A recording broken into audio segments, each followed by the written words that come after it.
আমার ভাইয়ের বুলেটটা এখনও মানে মেরুদণ্ড রাশের সাথে বিদ্ধ। তো এখানে আমি আর কথা বলতে পারতেছি না।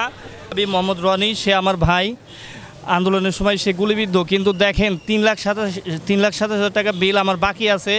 তো প্রতি 24 ঘন্টা অন্তর অন্তর যখন বিল পরিশোধ করতে হয়, কিন্তু তা না হলে আজকে যখন আমার আন্টি কথা বলতে গেছে তখন ম্যানেজার সাহেব ডাইরেক্ট হুমকি দিছে যে আজ সন্ধ্যার ভিতরে যদি বিল না দেওয়া হয় তখন আমার ভাইয়ের চিকিৎসা বন্ধ হবে। তো মেবি ম্যানেজারের নামটা আমি বলতে পারতেছি না। এই ইউনিট যে চালায় ইউনিট ম্যানেজার, সে হুমকি দিচ্ছে যে টাকা যদি পরিশোধ না করা হয় ওই মুহূর্ত থেকে আমার ভাইয়ের ট্রিটমেন্ট তারা অফ করে দিবে।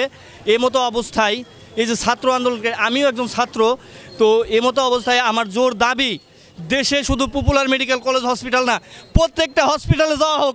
যত মায়ের বুক খালি হয়েছে, যত ভাই হয়েছে, জোর দাবি ছাত্র সবার কাছে আমার দাবি, আমার ভাইয়ের মতো কোনো ভাই যেন আর ভবিষ্যতে এইরকম শিকার না হয়। আমার ভাইয়ের বুলেটটা এখনও মানে মেরুদণ্ড রাশের সাথে বিদ্ধ। তো এখানে আমি আর কথা বলতে পারতেছি না। তো জোর দাবি মেন সমন্বয়ের কাছে আমাদের ছাত্র বড় ভাই নাহিদ ভাই এবং যারা হয়েছে তাদের সবার কাছে আমার জোর দাবি, এই যে একটা ব্যবসা, হসপিটাল নামে ব্যবসা, এই ব্যবসাটা যাতে অতি দ্রুত ধ্বংস করা হয়।